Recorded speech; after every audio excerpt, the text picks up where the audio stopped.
Hi guys. All right, so now it's time to write the introduction to our All About Me speech for Communication 6, and that's what we're going to be tackling this week. And remember to check your rubric, the grading rubric for both the speech and the written portion of it, because it's going to have details on there that we probably won't even catch in here. And if you have any questions, just let me know. All right, you guys. So here are our 33 learning targets for this lesson. I can learn how to write an introduction to a speech. Now remember that we're learning how to write an introduction to a speech, but this is also how to write an introduction for your written portion of it as well. I can write an introduction to a speech that includes an attention catcher. All right, you'll hear me refer to it as an attention getter as well. You'll understand soon exactly what that means. I can write a thesis statement for my speech. All right, so we have already covered topic sentences, but now we're going to eke our way into thesis statements, which you guys may be familiar with from other classes that you've taken, but this one we're going to really tackle head on as to what a thesis statement is. And this is going to be for your speech as well as for the written portion. All right, so we're going to watch the first, you can see here, stop at 51 seconds. We're going to watch the first 51 seconds of this video, and she's going to cover attention catchers. So here we go. Hi, I'm Tracy. I'm giving a speech. How exciting is that? That is not as exciting as anything. Well, I'd rather go out and lick cardboard than watch that. That would be more exciting. You've got to start your introduction off with a bang, people. And that's what we call an attention getter. Attention getters can be a lot of different things. They can be a startling statement. Well, what's a startling statement? A startling statement is, last year, 500 people died of XYZ. That's a startling statement. You could ask a question. Who likes to get what they want? That's a great attention getter. You could tell a story, a very important story that's pertinent to your topic. All right, you guys. So it was really quick, but she introduced the 3 attention catchers or attention getters that we are going to be covering for this lesson. So the first one she noticed was, the first one she mentioned was a question. Then she stated a statement or a story. So we're going to go through each one of those, but here are some good tips on this. You cannot say, "Hi, my name is Mrs. Vonderhaar, and this is my speech." We are not. You shouldn't even put your name in your speech. Your name should not be in your speech at all, ever. Okay? So if you have it in your speech, make sure you get that out of there. Your introduction should get your audience's attention. It shouldn't be monotone like she showed at the beginning, where she kept her voice all at the same level and didn't do anything different and just stayed at one level. Basically the exact opposite of how I talk. I don't like monotone. I go up and down, and the reason for that is because inflection is more interesting. Tell your audience what you will be telling them. That's important in your introduction. Your audience wants to know exactly what you're going to be telling them. So make sure you outline that immediately. Or at least immediately in the introduction, immediately in the speech. There we go. You must have a transition sentence between your introduction and the body of your speech. Now, if you remember back on the outline that we were working through, it shows that you have to have a transition sentence there between it, and we will get to how to deal with that, okay? All right.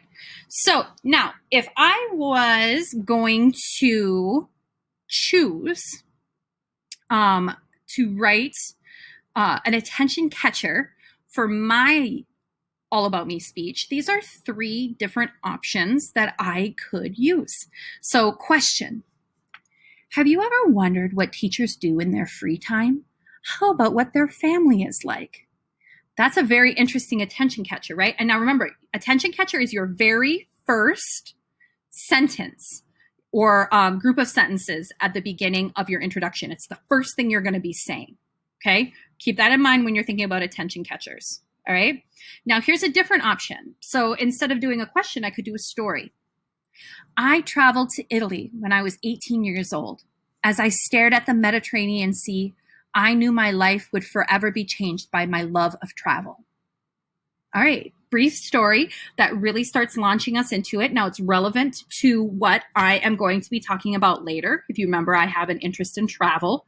So this story gets people to sit forward and maybe listen a little bit. Oh, really? Tell me more about this. Okay, that's what you're looking for. You're looking for that reaction in your audience. You want them to want to hear more.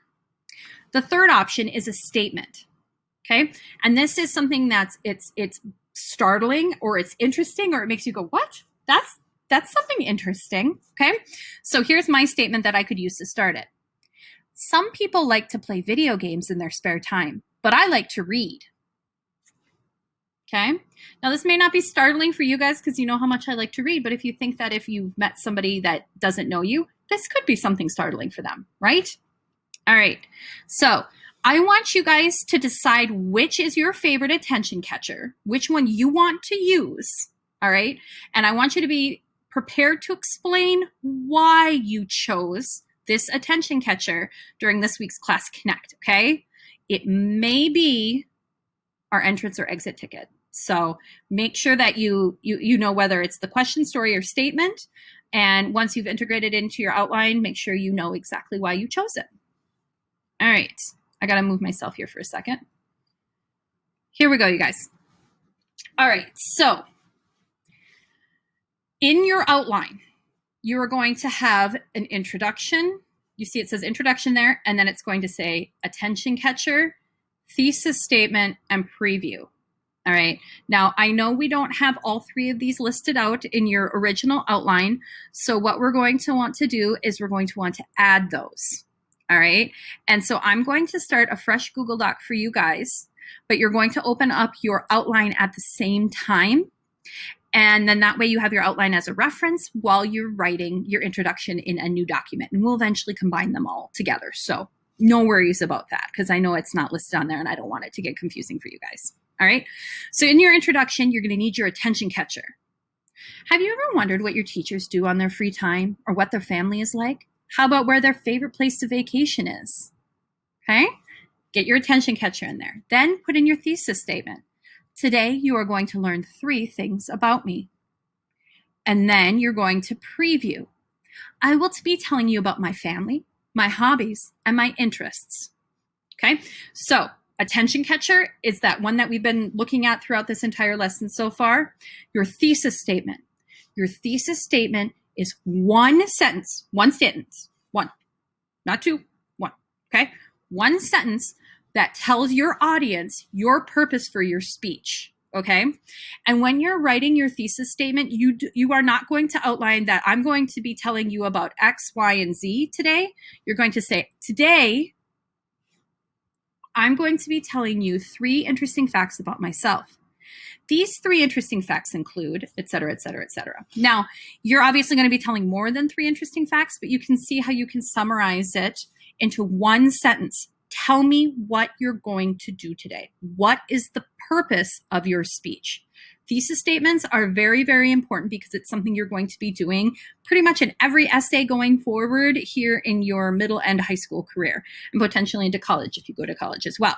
So this is something we're going to be working on the rest of the semester. So I really highly recommend working really hard on this and asking any questions if you have them. All right. Lastly, your preview. Now, you really should be able to do this in one sentence. You're going to state your 3 main topics. So if you remember that you had the middle bubble, that was your name on there, right? Mine said all about Mrs. Vonderhaar. And then you broke off into 3 bubbles. Those are the 3 bubbles you're going to be using. It's your 3 main topics. And so what are you going to be telling your audience? I will be telling you about my family, my hobbies, and my interests, okay? Keeping it simple to start because we want to get their attention, we want to tell them our purpose, and then we're going to preview the information going forward, okay? And then we're going to rock that transition sentence. And I know you guys know how to write a transition sentence because you've been doing it all last week. So make sure you work on getting that transition sentence to your body paragraph put into place. If you guys have any questions, send me a message. We're also going to be working on this during our Class Connect this week. So be prepared to have your questions ready then, or just be ready to listen, and we'll work on this then. All right, you guys, I look forward to seeing how far you've come on your speeches, and I can't wait to read your introductions.